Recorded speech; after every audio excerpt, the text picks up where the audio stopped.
Preaching a message entitled Sugar, Spice, and Everything Nice. Where's all the ladies at?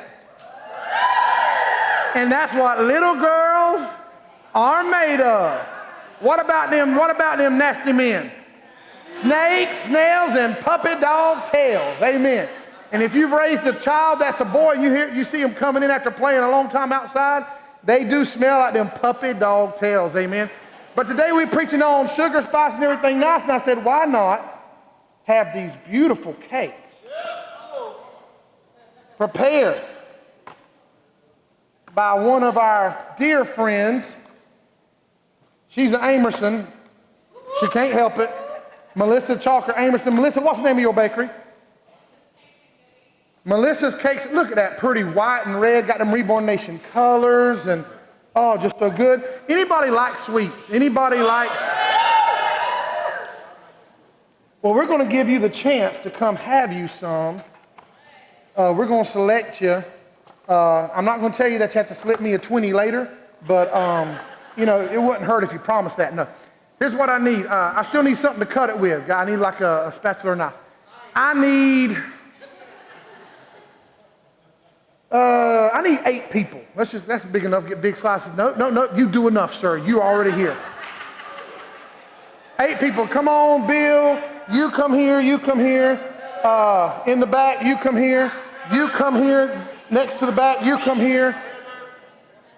Right there sitting, come stand up. You come here. Yeah, you. That sit down. You were up. Come here. Yeah.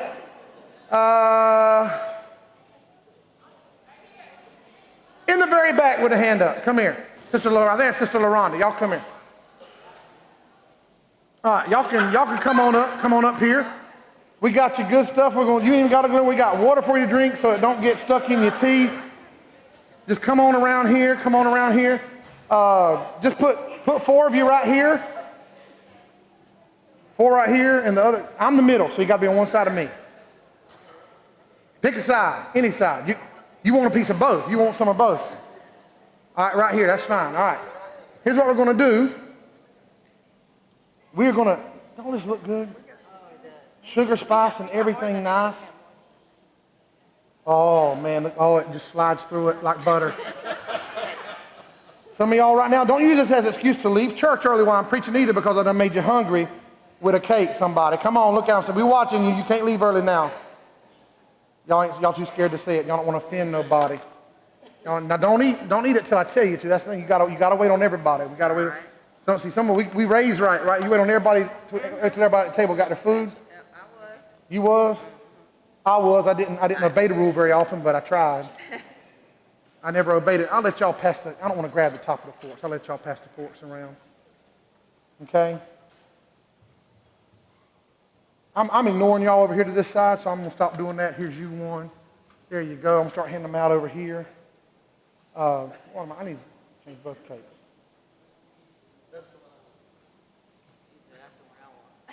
This one right here? Everybody wait till I tell you to. Everybody wait till I tell you to. Wait till I tell you to.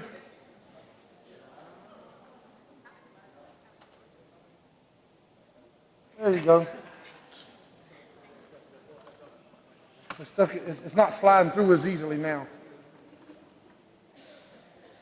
I know it's taking a while, but some of y'all right now, y'all so jealous, y'all just chill out that back there. Y'all want. Yeah, and they're getting bigger too. They're getting bigger because I got to get rid of it. I got to get rid of it. I got to get, no, you good, you good.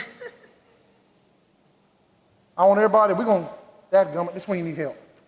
That's one of them slang preacher cuss words. Dadgummit.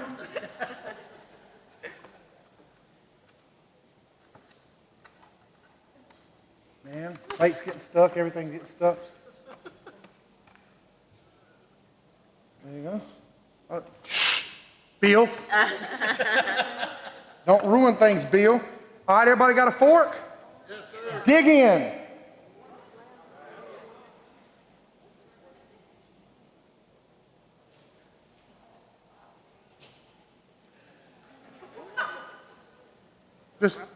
Just eat. Go ahead. Just.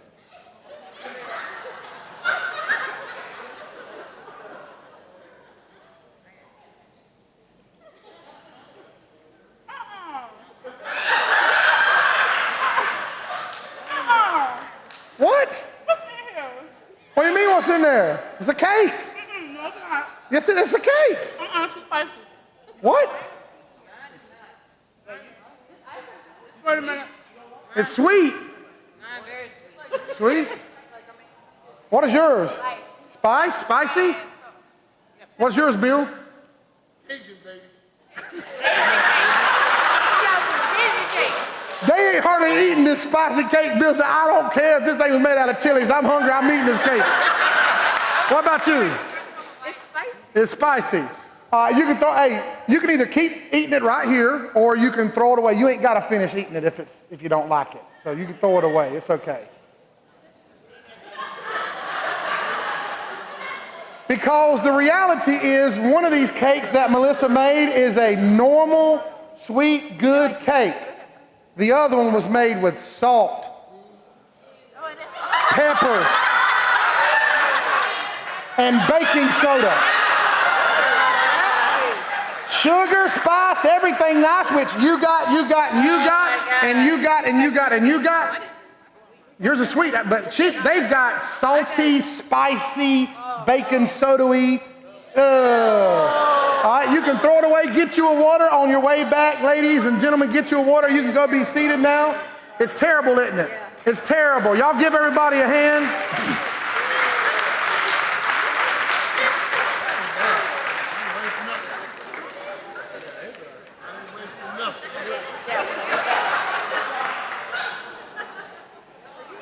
Mine are good.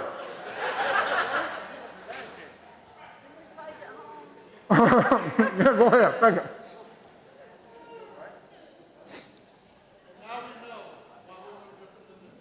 What do we do? Bill, you tearing up that spicy cake, man. You hungry. Amen. The reality is, the reason why we did this is they both look like cakes. They both have the appearance of a regular cake. They both have the decorative icing on there. On the outside, they look the same. On the outside, they're both cakes.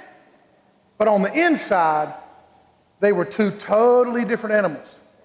One was a sweet, traditional cake. The other one, heavy hands of salt, baking soda, spices, cayenne pepper, mixed with sweet frosting, and baking soda. I feel like one of the pads is on. We need to turn that off, so I don't know what's going on. We turned them off. But today, the reason we're talking about that is because here's the reality. Sugar, spice, and everything nice. They look the same. One was a cake, one was not. And the reason that is important because all of us can have an appearance that we're something that we're not. Appearances can fool a lot of people, and all of us are capable of looking like we got it all together, but there's stuff on the inside that don't belong there. Anybody hear me? Y'all see where it's going now, don't you?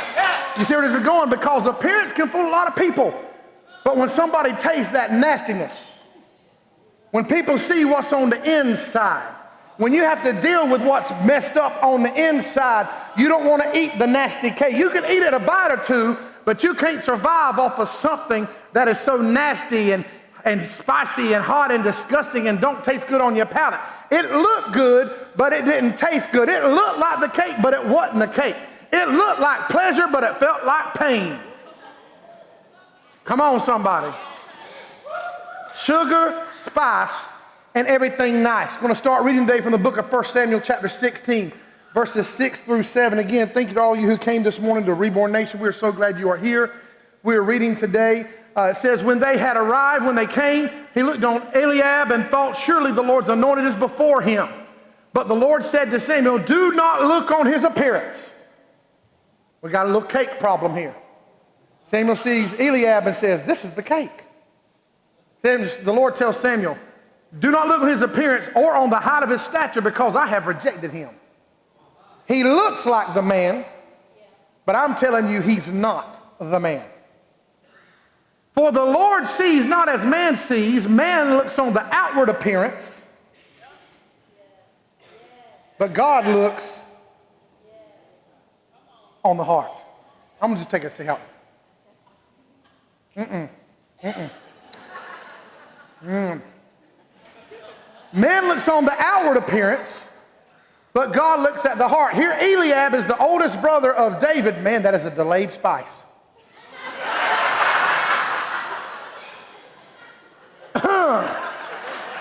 My sinuses just opened up. Woo!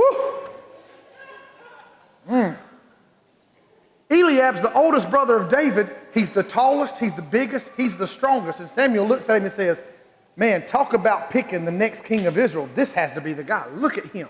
God says, whoa, don't be fooled. Don't look at his stature, for I have rejected him. For man looks on the outward appearance, but God looks at the heart. Matthew chapter 7, verses 16 through 18 says this. Let's read it. You will recognize them by their fruits. Are grapes gathered from thorn bushes? Or figs from thistles? So every healthy tree bears good fruit, but the diseased tree bears bad fruit. A healthy tree cannot bear bad fruit, nor can a diseased tree bear good fruit. So you look at the fruit that the tree is producing. Luke 6, 43 through 45 says this. It's a reiteration of what we just read. No good tree bears bad fruit, nor again does a bad tree bear good fruit, for each tree is known by its own fruit. For figs are not gathered from thorn bushes, nor are grapes picked from a bramble bush. The good person out of the good treasure of his heart produces good, and the evil person out of his evil treasure produces evil. For out of the abundance of the heart, his mouth speaks. Last passage we're reading today is Luke 21, 1 through 4. It says this, Jesus looked up and saw the rich putting their gifts into the offering box. And he saw a poor widow put in 2 small copper coins. Growing up, we called them the widow's mites. He saw a widow put in 2 small copper coins, and he said, truly I tell you, this poor widow has put in more than all of them. For they all contributed out of their abundance, but she out of her poverty put in all that she had to live on. God bless the reading of his word. Appearances can be confusing. They can fool you. They can make you think somebody is one thing and they're something completely different. You know, I don't think any woman in the house today has ever intentionally dated a scrub. Any TLC fans in the house? A scrub is a gun. The buster. Okay? You know why? Because when you saw him, you was attracted to what you saw because he looked like the real deal. He looked smooth. He smelt good. He dressed good. He had that rhythm. He could dance. You said, that's what I want. And then you started dating him and you realized he was broke. You was paying for everything. He was always nagging and complaining about what you didn't do for him. He was always texting other women behind your back. He looked like the man of your dreams, but he tasted nasty. Men, we way easier. Because you don't even take time. You don't even care to know what she acts like. Is she pretty? Yes, she is. Let me go talk to her right now. See, a man don't care if she broke. That's okay. I'll work overtime. Where's she at? Come here, baby. Where you at, mama? You can be broke. I got you. She looked like the one, man. She was pretty. She was fine. And she actually gave you the time of day. And you thought, how lucky am I that this beautiful woman has given me this time, and you asked her out and you started dating. Then you realized about a month later when she couldn't hide the crazy any longer. Oh, that's why none of the other dudes was after her, because they don't find out this chick is crazy.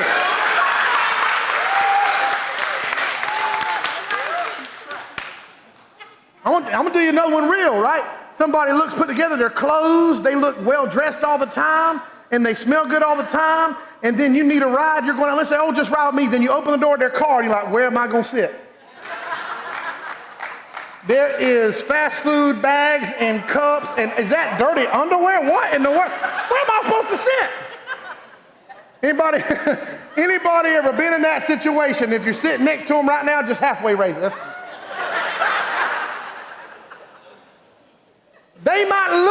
like sugar, spice, and everything nice, but they really like snakes, nails, and puppy dog tails. Come on, somebody. So the first thing I want to ask you is, why does this happen? Why do we get fooled by appearance? And then why are people able to fool us by appearance? And why are we, if maybe it's us, why are we trying to always fool people by putting on a show? By putting on some fancy duds to cover up the mess. Come on now. Buying expensive clothes to take it back tomorrow after you wore it because you really couldn't afford it. Well, we know who's done that, don't we? Amen. You know why? 'Cause here's the reality. The reason why this happens is because people, point number one, are under pressure. We are under pressure. There are socio and economic norms that we all feel the need to fit into, that we all have to slide and maintain ourselves a certain way because this is what is expected in society. And so we feel the pressure to put on an air to be something that we are not. And that is one reason why, well, most of the time, but it's one reason why dating sites work better than you just going to meet some random person, because you're sick and tired of trying to hide who you really are. So you'll go on eHarmony and you'll say, you know what, I really don't, men get tired of it. You know what, I really don't care for long walks on the beach. I'm not going to lie about it no more. I don't want to do a long walk on the beach. I want to stay home and watch a movie. And so you're finally going to be honest, and you find somebody who has the same interests as you, and then you have a pretty good chance of success. But the reason we revert to that or go to that is because we put on the show, we put on the mask, we put on all the fancy duds and do all that we can to make people think that we're something that we're actually not. And we do that because we feel the pressure to be accepted in the socioeconomic norms of the people around us. Amen. Anybody understand that? The Gallup poll in 2018, anybody ever heard of Gallup? Gallup poll 2018 shows that 8 out of 10 Americans feel either stressed out or maxed out. 8 out of 10. 80, that means that 80% of you jokers in this room right now are like, I cannot make it another day. I'm maxed out. I'm stressed out. Now that could be from the job, it can be from relationships, it can just be from your health condition, whatever the case may be. It may be that your children are running you crazy. Whatever it is, 8 out of 10 of us feel stressed out or maxed out. Now here's the kicker. It's not just, the numbers don't change whether you're married or unmarried. It don't change. But every one of us, 8 out of 10, feel maxed out or stressed out because we all feel the weight of the pressure around us in this culture and society that we ought to look a certain way. We ought to have certain things by a certain age. Come on, we ought to be married by this age. We ought to have this by this age. And there's this pressure to fit into that. We ought to go, we can't be too committed to this because that's weird. We can't do what we enjoy over here because only a few select group of people enjoy that. It goes back to being in high school. We had our little groups. If we weren't jocks, we were gamers, or we were band, or we were theater, or we were this, cheer team, dance team, band, chess club, photography club. Do you ever wonder why these things constantly keep getting created? Because people want to belong. We want people to belong to because all of us want to be loved. All of us. You can try to act like you too cool, and this goes to any age. You can act like you don't need nobody. You can act like you don't care what people think, and you're lying to yourself. The fact is, we need people. We need each other. We need to feel loved. We need to feel accepted. We need to feel validated. We need to feel appreciated. We need to feel valued. And so we will put ourselves and do whatever it takes, whatever it is necessary. We'll cut off certain parts of ourselves. We'll change our appearance. We'll change our habits. We'll gain weight. We'll lose weight. Whatever we got to do to find somebody to make us feel like we matter. We're under pressure. What are these key stress builders? Well, one of them is the need for more money. Come on, if you're honest today, ask me. I feel like I need more money, Pastor. If I just had X amount of more dollars, I'd be good. See, y'all done got scared from the cake. You got gun shy. Like, I don't want to raise my hand. What's he going to make me do? Eat a dollar bill? No. One of the number one key contributors to stress is the need for money. Matter of fact, the number one cause of divorce in America is financial situation, financial stress. The marriage can be fine, but the finances ain't good. They'll people to divorce. You were happy except the money was the issue, so you'll divorce, then you'll marry somebody who's got plenty of money, but then you'll be miserable with them the rest of your life.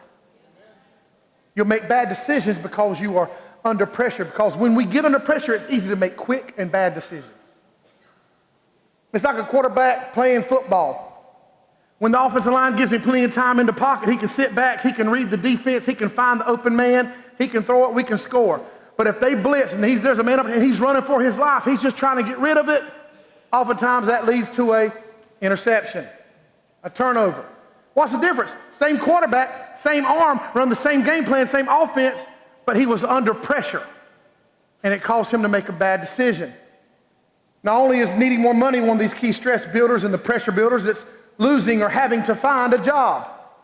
You lose a job, you get stressed out. You're searching for a job, you get stressed out. Growing debt. I talked with some kids this week. They're like, man, I want to go to a full 4-year college right out of high school. I said, you're an idiot. They said, what? What do you mean, coach? Because I coach South Effingham, which beat Effingham Friday night, 41-27. We don't mind Rebels here. Go Rebels. But go Stang, somebody. Come on, go Stang. At least we all can admit we're not Tennessee Volunteer fans. We're okay. But I was talking to these kids and I said, listen, dude, I said, do y'all not pay attention to the news? I mean, do y'all know that financial college student debts and student loans are crushing people? People have been paying them back for 25 years. I said, why don't you go to a 2-year community college, go to a community college and get your associates there, and then transfer the last 2 years to a big university. You still get the degree from the university you wanted to, but you walk away with half the debt. It's a big problem. It's a real problem. They didn't understand that, but I told them one day you'll wish you had listened. We got this continual growth of debt. Marriage and divorce. There's pressure for marriage to be married. There's pressure in marriage. How many married folk we got today? How many happily married folk we got today? Keep them up. Don't you? But how many people are happily married also will testify that marriage is work? Some of y'all just now raised your hand. Yeah, I'm married, but I ain't happily married, but it is work. We making it. We miserable. We about to kill each other in our sleep, but we are here. We are making it. It's work. And here's the thing. You're not happy in marriage, so guess what? Then you go and get divorced. Then you're not happy being divorced either. Because God created us male and female that we would find somebody to love and live with and live and do life with. And so we're the pressure of marriage, the pressure of divorce, the pressure that comes with raising kids. The pressure of being a student and going to school. Malachi, you feeling it, ain't you? Let's talk about money, for instance. You'll always need or feel like you need more money. I don't think there's very many people on the face of the earth that get to the point where they're like, you know what, I've made enough money, I've got enough money, I'm good to go. Most of us, matter of fact, 85% of Americans live paycheck to paycheck. So we don't feel, I guarantee you, I don't feel like I got enough. I mean, I'd like to have a boat, I'd like to have all this other stuff, I'd like to do more, but I can't afford it. I can't. And I'm not comfortable having what I have. I'm like, well, me and First Lady talked last week. I said, we got to cut back. We got to cut back. I'm feeling the pressure. The fact is, we will always need or feel like we need more money. And as long as money and making money is our priority, we will always underperform. As long as making that money is our priority, we will find ourselves discouraged and disappointed because we won't reach the level that we're trying to get to, and then we'll feel bad about ourselves because we set an unrealistic goal. Money can't and won't make you happy. You can make all the money in the world that you think that you need and you want, but that doesn't mean you're going to be happy. Just recently, Kate Spade, Chris Cornell, Robin Williams, to name a few. Money don't mean happiness. More money won't make your marriage better. More money won't make you sleep better. It'll feel better for about 2.7 seconds.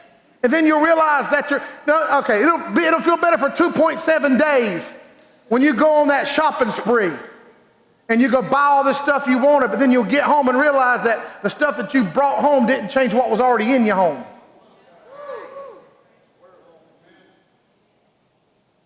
You know what's not on the list that makes people feel pressure and under stress? Going to church. Praying with friends.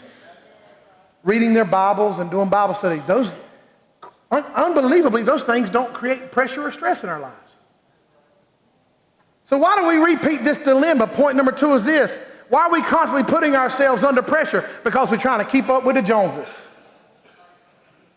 We're keeping up with the Joneses. Keeping up with the Joneses is an idiom in many parts of our English-speaking world referring to the comparison to one's neighbor as a benchmark for social class or the accumulation of material goods. To fail to keep up with the Joneses is perceived as demonstrating socioeconomic or cultural inferiority. Why are we always getting under pressure? Why do we feel the pressure? Because we're looking at the world around us thinking that we got to do more to be like this person or to be like that person. This person's marriage seems happy, so we need to do and have what they have and do, and then we'll be happy. See, y'all just got real quiet with me, which tells me one or two things. Either I've completely lost you or your nail has been hit on the head. We're keeping up with the Joneses. Listen, we even do it at churches. Well, that church got a bigger screen, so we need a bigger screen. That church built a brand new nice building. We need to build a brand new nice building. It happens. Come on, somebody. Y'all know you got a sister and her husband bought her a new car. Talk to me, sisters. Your sister's husband bought her a new car. Oh, I'm so happy for you.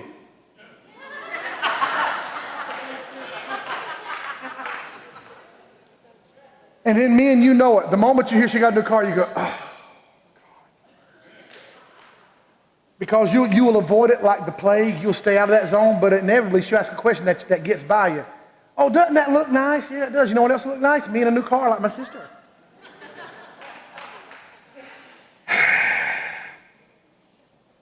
Keeping up with the Joneses. It's a funny cliche in the movies when a jealous sister tells her husband that he should be more like her sister's husband because he always buys her flowers and he always whisks her away on fancy trips and that sort of thing. But you realize later in the movie that that couple that seemed to have it all was really hiding and trying to escape their very real problems and keep that from the rest of the world. They were running. They're not happy together at home, so they go do all these other things trying to find another way to get them happy because they really can't stand each other. Why is this such a common conception? Because it's true. We get so caught up in appearances that we will sacrifice the inside. We get so caught up in the appearances, we'll take shortcuts and sacrifice the inside for the outside. Not understanding that eventually the inside is what people are going to taste. Anybody with me?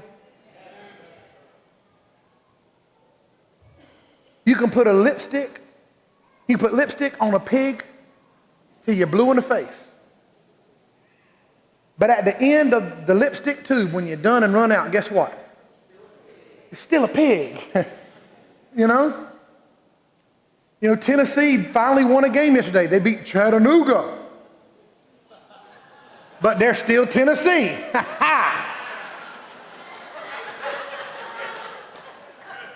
And all God's people said, go Dogs. Amen. But they're still Tennessee. You know what I'm saying? We have this pressure to keep up with the Joneses. Again, why? We have social media. I was telling somebody this week. They said, why do you think? Because here's the thing. We have such an uptick. There's an uptick of depression and suicide and all these things. And they said, well, why do you think? I said, I believe it's social media. Not a doubt in my mind. Now, this is coming from a millennial. Now, some of y'all, hopefully this don't turn you off to Reborn Nation. I'm 33 years old. I'm a younger dude, okay? I've lived a lot of life, though. I got gray hair. My body's falling apart. My heels hurt. My knees hurt. My back hurts. So give me a little bit of credit. I'm actually like 46. I need knee replacement, and if you're 46, don't take that as a knock. That means you're my goals. #goals.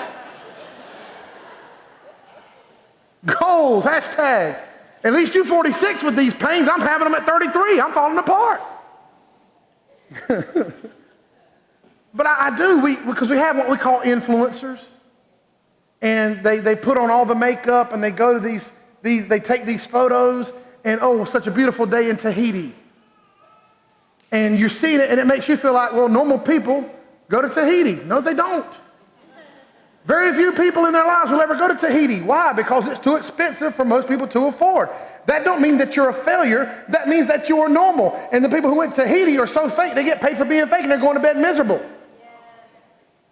That's why they don't last. They literally are getting paid to be fake.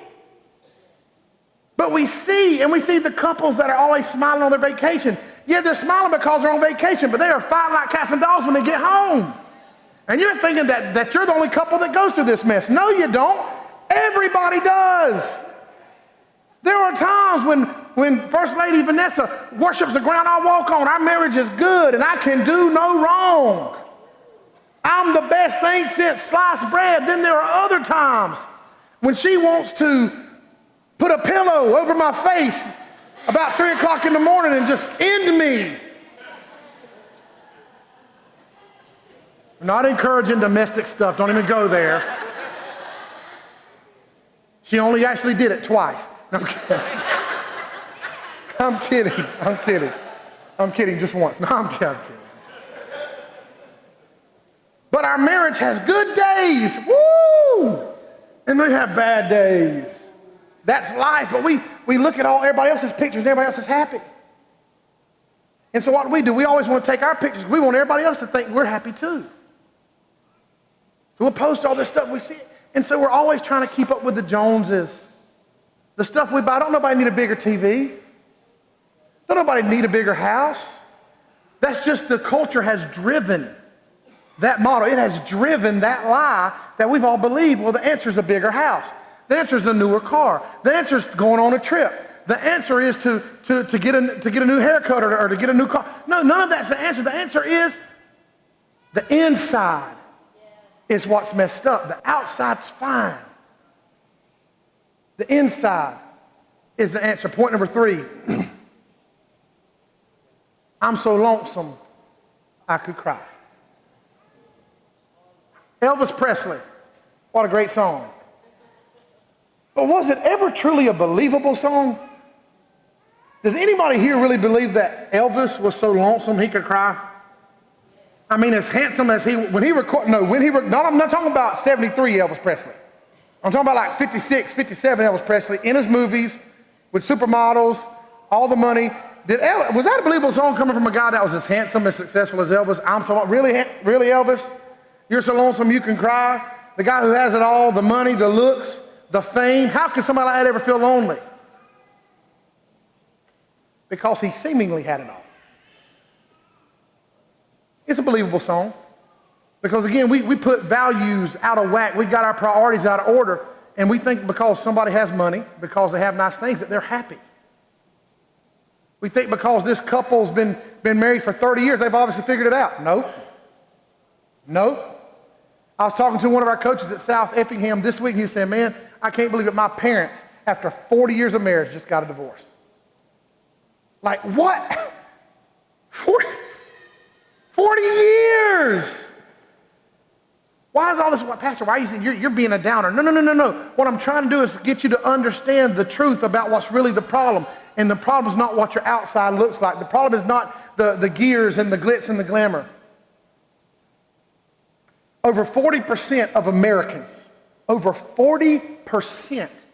Americans feel either lonely or completely and totally alone.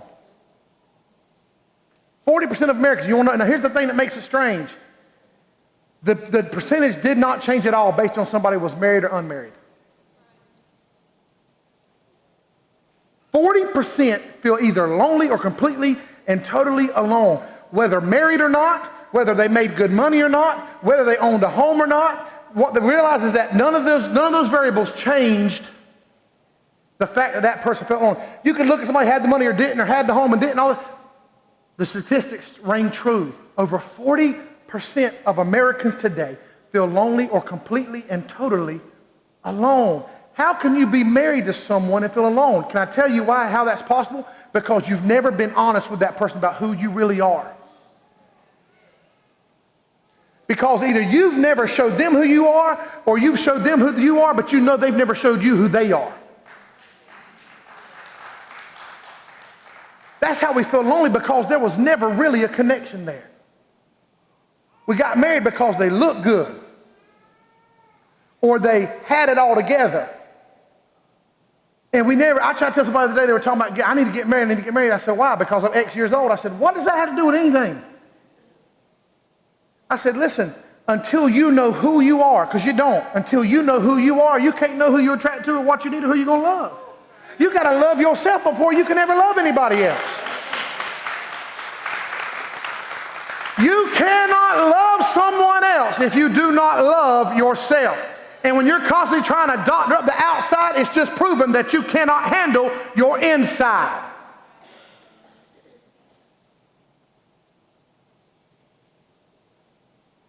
None of this changed the lack of awareness of who and what we are as people. Point number 4, when the curtain falls. The Soviet Union looked so strong. Until 1991, the Cold War was waging, and they kept us on our heels because the Soviet Union looked like this massive, unbeatable, unshakable army and regime. Until the Iron Curtain fell in 1991 with the end of the Cold War.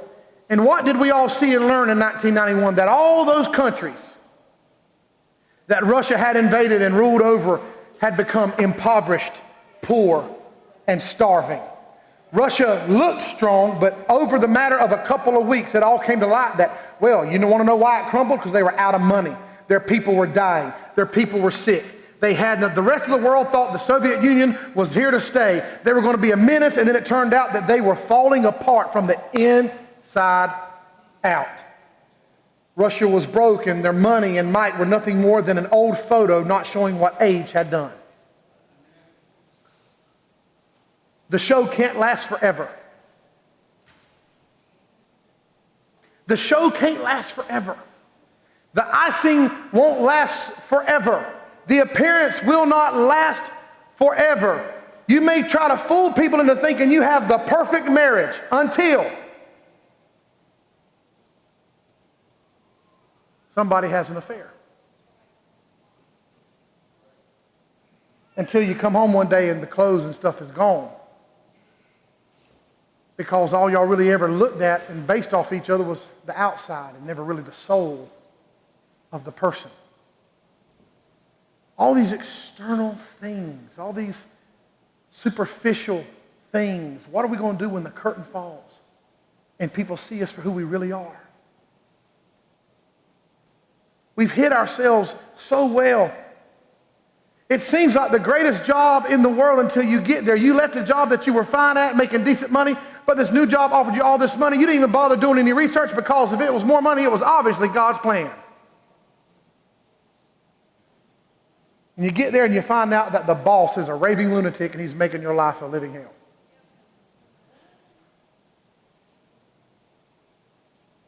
Your identity was all wrapped up in your work. But when work is gone, what then? The happiest Instagram in the world don't change reality. Why? And I'm going to be closing with this. Because they're all lacking the key ingredient, the secret ingredient. Got the icing, they got the outer stuff down, but they're lacking the secret ingredient. What makes a cake taste good? Sugar. Sugar. Sugar is what makes it sweet. Sugar, spice, and everything nice. See, there's really only one thing that can change your reality. There's only one thing that can change your heart and your mind. See, I've heard before, Pastor, I just couldn't help it. That's how I felt. That's what my heart, that I just have to go with my heart. I have to trust my heart. The Bible says that the heart is desperately wicked and deceitful. Who can know it? Follow your heart. No, your heart will lie to you. We got wicked hearts. Well, what do you mean wicked hearts? Because we care about me, myself, and I. And how, listen, if that wasn't the case, we wouldn't care about keeping up with the Joneses. But we care too much about what people think about us. There's only one thing that can change your reality, one thing that can change your heart and your mind. There's only one thing that can fill the void that you feel inside, that you're constantly trying to put other things in there, and you think that you're going to make it better. Well, if the piece don't fit, it's not going to work, and you're trying to put the wrong object in a void that it was never meant to go into. Why? Because when God created you, he created you for relationship. God created you because he was going to be the secret ingredient in your life. He's the source of the joy. He's the source of the change.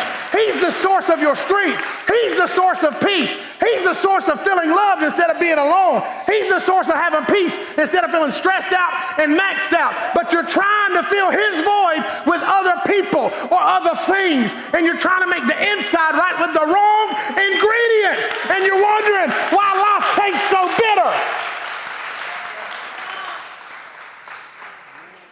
He's the only one who really knows you. You can hide your depression from everybody else, but you cannot hide it from Jesus. You can fool everybody else around you into thinking you got it all together, but you cannot fool Jesus. He's the one who made you.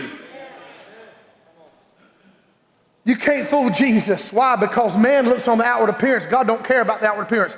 God looks right here at the heart. God looks on the inside. He don't care how pretty the outside is.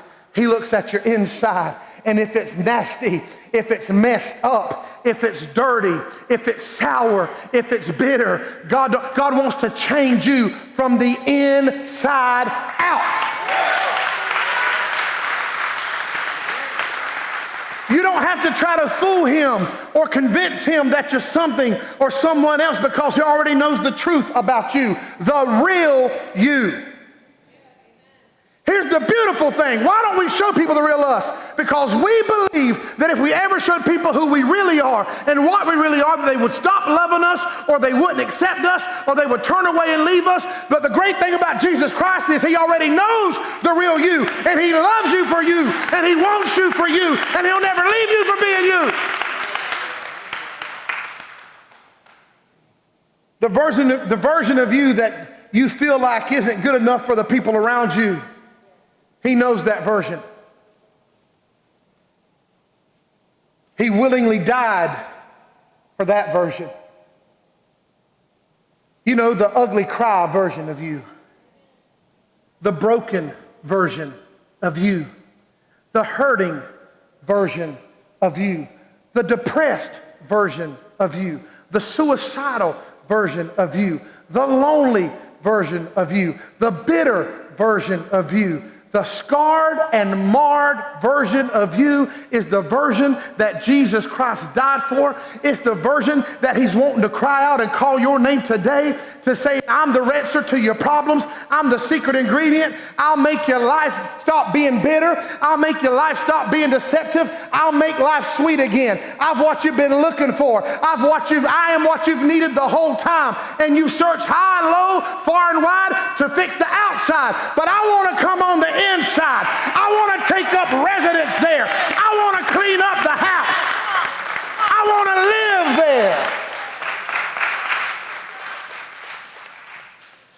there. In closing, today's a message about salvation. It's a message about the gospel of Jesus Christ. Why are you preaching on this, Pastor? Because I've seen enough people, I've met with enough people, the same ones who post on the Instagram who are smiling from ear to ear are the same ones in my office squalling with tears hitting the floor because they're about to throw in the towel. And another trip, and another car, and another house. They've tried it all. They've tried everything that the world says is the answer. They've tried everything that everybody else said was the answer. But they've not yet tried Jesus Christ. They've not yet tried to put him at the center of their marriage, to put him at the center of their hopes and dreams. He is the answer. Giving your heart and soul to Jesus Christ is not putting yourself in a prison. It is setting yourself free. You live in the prison now that you hide who you are. And you're chained up on the inside because you're trying to fool everybody on the outside. Can I tell you, I reached a point in my life years ago where I said, I'm sick and tired of trying to make everybody else around me happy. I'm sick and tired of trying to be what somebody else's expectations of me or who I should be. I'm going to be who God has called me to be. I'm going to rest in what God has called me to do. I'm going to surrender everything, not just the talent and the gifts. I'm going to surrender my hurt. I'm going to surrender my pain. I'm going to surrender all my wounds to Him. And can I tell you, over these years, God healed the wounds. God stitched up the cut up pieces. He put it all back together. And I find myself today, can I tell you, is it easy? Nope, hardly ever is it easy. But can I tell you what I do have? I have peace. I'm not stressed out. I'm not maxed out. I'm not depressed. I'm not suicidal. I'm not bitter. I'm happy and I'm loving life because greater is He that is within me than he that's in the world. And what's on the inside of me ain't nasty. It's the best that it can be.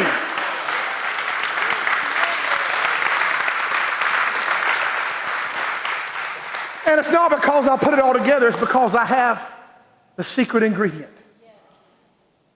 And you're here today because somebody invited you here. And you're just going to come check out Reborn Nation. And we hope you had a good time. I hope that you were blessed. I hope that you enjoyed the music. If it's a little loud, okay, we're a little loud. That's who we are. It's cool. We different. It's cool. But you know why we're okay with doing that? Because we're not going to try to be fake. This church is a real church. I'm going to tell you, this is not a brag. This is just true. I'm as real as it gets. I'm not a fake. Who I am here, I'm the same guy on the football field. I'm the same guy at home. Ask the woman who's been married to me for 10 years. Where's she at? She's behind me over here. I'm the same cat. You thought you were just coming to make somebody happy. No, you came here today because whether or not you can ever understand or accept this, before you woke up this morning and decided you were coming to Reborn Nation, that God Almighty had already ordained that you would be in this place today. God, in His infinite mercy, wisdom, and grace, decided that you needed to be here today to hear a message that He is the answer to your problems. He is the answer to your needs. He is the answer to your life. You've looked at, it's time for you to quit looking everywhere else. It's time for you to realize that you can't find happiness and joy eternal in the temporal things of this world and this life. It's time for you to stop being a prisoner to the amount of money you make and start living a life free that's been bought with the priceless blood of Jesus Christ.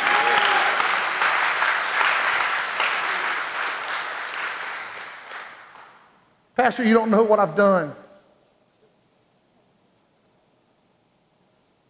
What I know is whether it's salt and cayenne pepper or if it was dog poo. This cake is nasty. Put whatever nasty ingredient you have. Put it in there. This is your cake. This is your cake. Guess what? Nobody wants to eat that. Nobody wants it. It's done. Nobody wants that. But God will take that and make it better than this ever could be.